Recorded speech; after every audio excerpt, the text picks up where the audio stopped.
Rajasthan BJP के लिए मुश्किलें बढ़ने वाली हैं। पूर्व सीएम अशोक गहलोत पहले ही दावा कर चुके हैं कि बीजेपी की सरकार ज्यादा समय तक टिकने वाली नहीं है।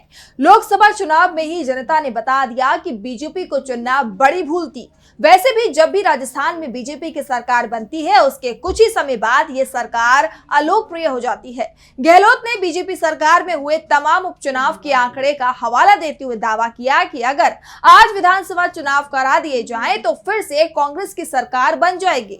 इस बीच राजस्थान बीजेपी में बगावत की खबरें सामने आ रही हैं और इन खबरों के बीच पूर्व सीएम वसुंधरा राजे सिंधिया का एक बयान सामने आया है जिसने बीजेपी को हिला दिया है। वो क्या है बयान, क्या कहा है वसुंधरा राजे ने जिससे बीजेपी की बढ़ गई है परेशानियां? इसी सवाल पर हम अपनी स्पेशल रिपोर्ट में आज करेंगे चर्चा। नमस्कार, मैं हूं आपके साथ मानसी।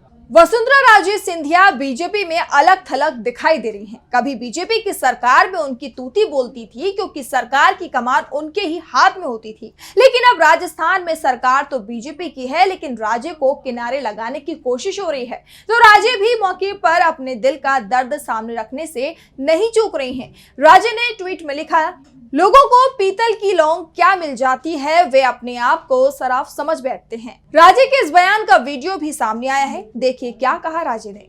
मैं अंत में इतना कहना चाहूंगी कि ये कितनी भी बुलंदियां छू जाए, उनकी एक बहुत बड़ी खूबी है। सुनो ओम जी, ये बहुत बड़ी खूबी है और मजाक नहीं है। ये इतनी बड़ी खूबी है कि आप न हमेशा अपने पैर जमीन पे रखते हो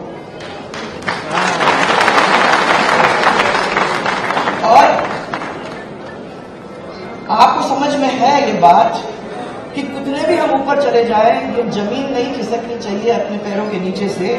अपने को अपना कांटेक्ट अपने कार्यकर्ताओं से, अपने बहुत सारे लोग जो हमारे प्रशंसक है, हमारे साथ देते हैं, ऐसे लोग बहुत सारे वैसा जिन्हें पीतल की लौंग कहीं मिल जाती है ना, तो वो अपने आप को सराफ मानने लगते हैं। वसुंधरा ने जो बयान ट्वीट किया, जो कि अब एक्स है, उसे उन्होंने बीजेपी हाईकमान के साथ राजस्थान बीजेपी को टैग भी किया है, जिससे ये बात साफ हो गई है कि राजे ने जो बयान दिया वो पूरी तरह से सोच समझ कर दिया और अगर हाईकमान उनकी बयान को नजरअंदाज करता है तो राजे ने उन्हें ये भी संकेत दे दिए हैं कि अब उन्हें नजरअंदाज करना भारी पड़ सकता है। अगर हाईकमान ने उनकी आवाज को नहीं सुना है तो सुन ले। इसीलिए बीजेपी के ऑफिशियल एक्स हैंडल की उन्होंने अपने बयान में उसको टैग भी किया है। राजे के इस रुख से बीजेपी के अंदर खलबली मच गई है और दावा किया जा रहा है कि जो बातें कांग्रेस नेता और राजस्थान के पूर्व सीएम अशोक गहलोत ने कही थी वो सच होती दिख रही है।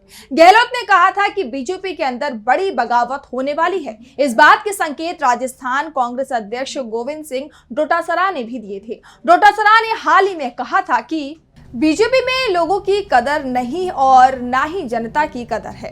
उनके मुद्दे के लिए भी उनके पास वक्त नहीं है। प्रदेश की जनता की समस्याओं को सुनने के लिए उनके पास वक्त नहीं है।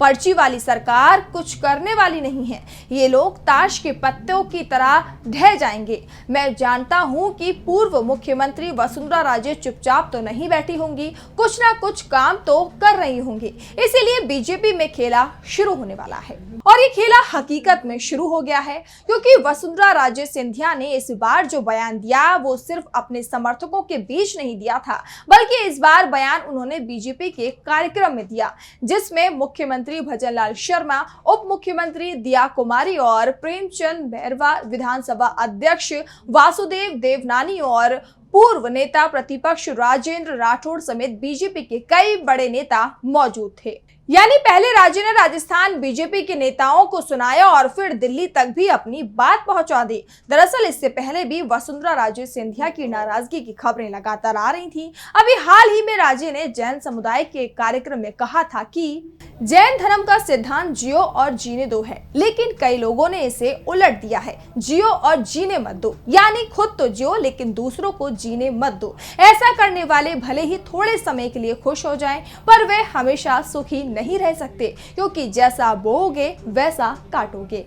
राजे यही नहीं रुकी, इसके आगे भी उन्होंने कुछ पंक्तियां सुनाई थी। काश ऐसी बारिश आए जिसमें अहम डूब जाए, मतभेद के किले ढह जाएं, घमंड चूर चूर हो जाए, गुस्से के पहाड़ पिघल जाएं, नफरत हमेशा के लिए दफन हो जाए और सब के सब मैं से हम हो जाएं। अब भले ही राज्य ने ये बयान एक धर्म सभा में दिया हो, लेकिन पूर्व सीएम के इस बयान को राजनीति से जोड़कर देखा जा रहा है और राज्य के इन बयानों के बाद से पार्टी नेताओं में हलचल शुरू हो गई थी, क्योंकि पूर्व सीएम ने इशारों ही इशारों में किस पर ये कटाक्ष किए हैं ये नेता अब समझ चुके थे। बता दें कि लोकसभा चुनाव के बाद ये दूसरा मौका है जब पूर्व सीएम वसुंधरा राजे ने इस तरह सार्वजनिक रूप से पहेलियों के जरिए पार्टी पर हमला बोला हो। अब वसुंधरा राजे के इस बयान के बाद तमाम तरह के सियासी मायने निकाले जा रहे हैं। चर्चा है कि राजस्थान विधानसभा और लोकसभा चुनाव के दौरान जिस तरह से वसुंधरा राजे और पार्टी नेतृत्व के बीच तल्खी देखने को मिली थी, उसकी गांठें खुलने लगी हैं। चुनाव के दौरान मन में जो कसक थी वो अब धीरे धीरे बयानों के जरिए सामने आ रही है, क्योंकि इससे पहले राजे ने कार्यक्रम में कहा था कि वफा का वह दौर अलग था, आज तो लोग उंगली काटने का प्रयास करते हैं। बता दें कि राजे ने यह बयान 3 महीने पहले एक कार्यक्रम में दिया था। इस दौरान राजे ने कहा था कि सुंदर सिंह भंडारी ने चुन चुन कर लोगों को बीजेपी से जोड़ा। सुंदर सिंह भंडारी ने एक पौधे को वृक्ष बनाया, उन्होंने संगठन को मजबूत करने का काम किया, कार्यकर्ताओं को ऊंचा उठाने का काम किया, लेकिन वफा का वह दौर अलग था, तब लोग किसी के किए हुए को मानते थे, लेकिन आज तो लोग उसी उंगली को पहले काटने का प्रयास करते हैं जिसको पकड़कर वे चलना सीखते हैं। दरअसल राजस्थान विधानसभा चुनाव के दौरान टिकट बंटवारे को लेकर वसुंधरा राजे और गुलाबचंद कटारिया के बीच भी तल्खी की खबरें सामने आई थी। इसके अलावा चुनावी नतीजों के बाद पार्टी आलाकमान ने राजे को नजरअंदाज करके भजनलाल शर्मा को राज्य के सीएम की कुर्सी सौंप दी थी। ऐसे में दबे स्वर में ही सही बीजेपी शीर्ष नेतृत्व और वसुंधरा राजे के बीच मनमुटाव की खबरें लगातार सामने आती रही हैं। बता दें कि वसुंधरा की नाराजगी को लेकर दावा किया जा रहा है कि वो सीएम लाल को अपनी ताकत दिखाना चाहती हैं। 2014 और 2019 में राजस्थान में बीजेपी के प्रचार की कमान राज्य के हाथ में रही। तब बीजेपी ने दोनों ही बार क्लीन स्वीप किया, लेकिन भजनलाल के नेतृत्व में बीजेपी 14 सीटों पर ही सिमट गई, जबकि इसका फायदा इंडिया को मिला। उसे 11 सीट मिली, क्योंकि सीएम कुर्सी न मिलने के बाद से ही वसुंधरा राजे लोकसभा चुनावों में प्रचार से दूरी बना चुकी थी, क्योंकि बीजेपी ने जहां राज्य से कुर्सी छीन ली थी, तो दूसरी तरफ लोकसभा चुनाव में बीजेपी ने राज्य के अधिकांश समर्थकों के टिकट काट दिए, लेकिन झालावाड़ सीट पर उनके बेटे दुष्यंत सिंह को जरूर टिकट दे दिया।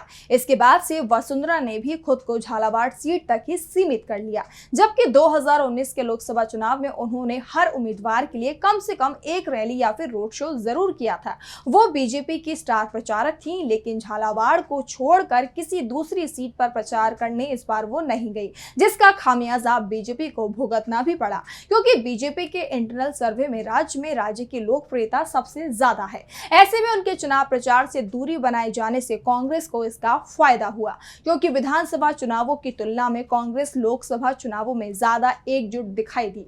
3 पार्टियों के साथ आरएलपी, बीएपी और सीपीएम के साथ कांग्रेस ने गठबंधन किया और इस बार लोकसभा चुनावों में कांग्रेस विधानसभा चुनावों की तुलना में पहले से अधिक मजबूत स्थिति में दिखाई दी। और अब राज्य में बीजेपी की सबसे बड़ी नेता की नाराजगी ने कांग्रेस को और मजबूत स्थिति में खड़ा कर दिया है। तो फिलहाल आज की हमारी इस रिपोर्ट में इतना ही। आपको क्या लगता है हमारी इस स्पेशल रिपोर्ट को देखने के बाद? हमें कमेंट बॉक्स में जरूर बताएं।